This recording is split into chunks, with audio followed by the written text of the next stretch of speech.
প্রতিদিন বিকালের সময়টা আমার কিভাবে কাটে আজকের ভিডিওতে আপনাদের সাথে সেটাই শেয়ার করব। তো ঘুম থেকে উঠেছি, এরপরে আমি ছাদে যাব, তারপরে নাস্তা নিয়ে আসবে, নাস্তা খাবো। আর আরও কি করি আজকের ভিডিওতে আপনাদের সাথে শেয়ার করব। আসসালামু আলাইকুম বন্ধুরা, কী অবস্থা সবার? সবাই কেমন আছেন? আশা করছি ভালো আছেন। আলহামদুলিল্লাহ আমিও ভালো আছি। নতুন একটা ভ্লগে আপনাদের সবাইকে অনেক শুভেচ্ছা জানিয়ে আজকের ভ্লগটা শুরু করছি। তো দুপুরে খাওয়া দাওয়া করে একটা ভাত ঘুম দিয়েছিলাম। তো ঘুম থেকে উঠে চলে এলাম ছাদে। তো ছাদে আমার কিছু কাপড় চোপড় ছিল, তো এইগুলো উঠাতেই আসছে আর কি। আর এসে দেখি যে আমাদের ভাবি হচ্ছে এখানে আমের আচার দিবে, যার জন্য আম কেটে হলুদ আর মরিচ দিয়ে হলুদ আর লবণ দিয়ে হচ্ছে মাখিয়ে রেখেছে।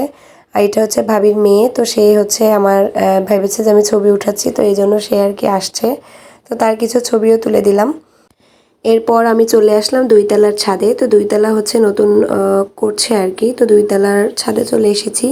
তো দেখলাম যে প্রায় সন্ধ্যা হয়ে যাচ্ছে। তো বিকালের টাইমটা দেখা যাচ্ছে যে দুপুরে খাওয়া দাওয়া করে ঘুম থেকে উঠতে প্রায় সন্ধ্যা হয়ে যায়। সন্ধ্যার আগ দিয়ে দেখা যাচ্ছে এসে কাপড় চোপড় তুলে নিয়ে যাই, একটু হাঁটাহাঁটি করে আসি এই আর কি।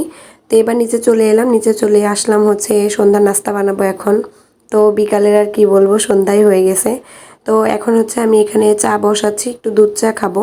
সকালে আজকে রং চা খেয়েছিলাম, তো আজকে আর গরুর দুধের চা খেতে মন চাচ্ছে না, যেহেতু প্রতিদিন ইদানিং গরুর দুধের চাটাই খাওয়া হচ্ছে। তো এখন ভাবলাম যে একটু পাউডার মিল্ক দিয়ে চা বানাই।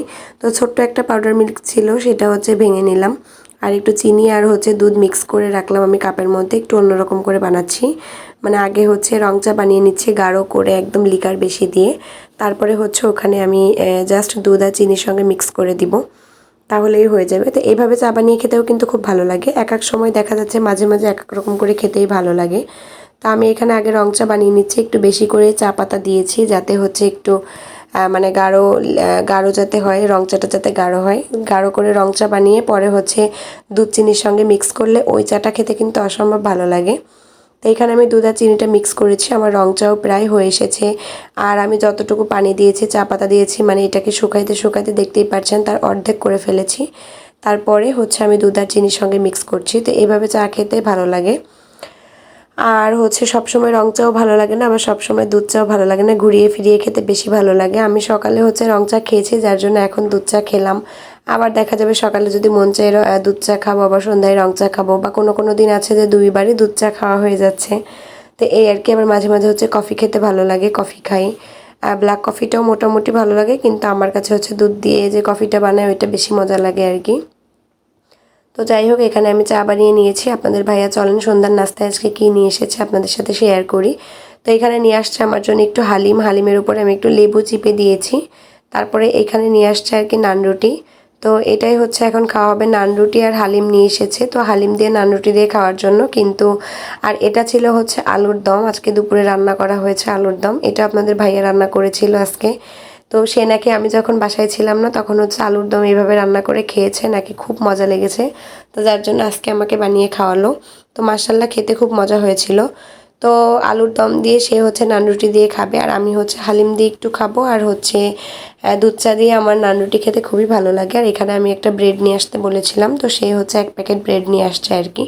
তো এখানে আমার ছেলে বসে গিয়েছে নান রুটি দিয়ে হালিম খাচ্ছে। আর আমার আসলে হালিমটা শুধু খেতেই ভালো লাগে। আমার হচ্ছে সব সময় চিকেন চাপ অথবা হচ্ছে চা দিয়েই আমার নান রুটিটা মজা লাগে। তো এই জন্যে আমি হচ্ছে মানে শুধু একটু হালিম খেয়ে নিচ্ছিলাম প্রথমে। হালিমটা হচ্ছে বেশ মজা ছিল। আর এই হালিমটা কোথা থেকে যে নিয়ে আসে আমার কাছে খুব ভালো লাগে। হালিমটা একটু ঝাল হয়েছিল, কিন্তু অনেক মজা লাগছিল। তো ঝাল খাওয়ার পরে যখন আমি চাটা খেয়েছিলাম একটু মানে প্রথমে অস্বস্তি ফিল হচ্ছিল, তারপরে বেশ ভালো লাগছিল আর কি ঝালটা যখন কেটে যায়। তো যাই হোক, আমি এখানে বসে বসে হালিম খাচ্ছিলাম। আর হালিমটা শুধু খেতে অনেক মজা লাগছিল। হালিমের মধ্যে আজকে মাংসের পরিমাণটাও একটু বেশি ছিল। তো সন্ধ্যার নাস্তায় এরকম খাবার হলে কিন্তু মন্দ হয় না, ভালোই লাগে।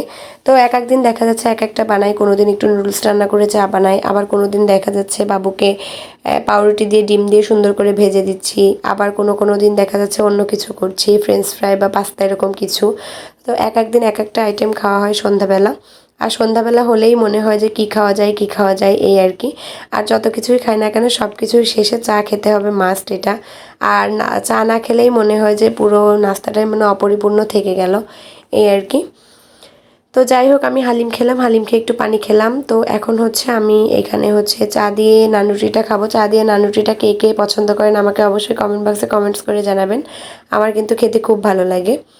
আর যারা হচ্ছে আজকে আপনাদেরকে হচ্ছে রিকোয়েস্ট করি, যারা আমার ফেসবুক পেজ থেকে ভিডিওটা দেখছেন তারা অবশ্যই আমার পেজটাকে ফলো দিয়ে যাবেন, লাইক কমেন্ট শেয়ার করতে একদম ভুলবেন না। আর যারা ইউটিউব চ্যানেল লিমু ব্লগস থেকে আমার ভিডিওটা দেখছেন আমার চ্যানেলটা অবশ্যই সাবস্ক্রাইব করে দিবেন আর পাশে থাকা বেল আইকনটা বাজিয়ে রাখবেন, তাহলেই আমি ভিডিও আপলোড করলে আপনাদের কাছে নোটিফিকেশন চলে যাবে।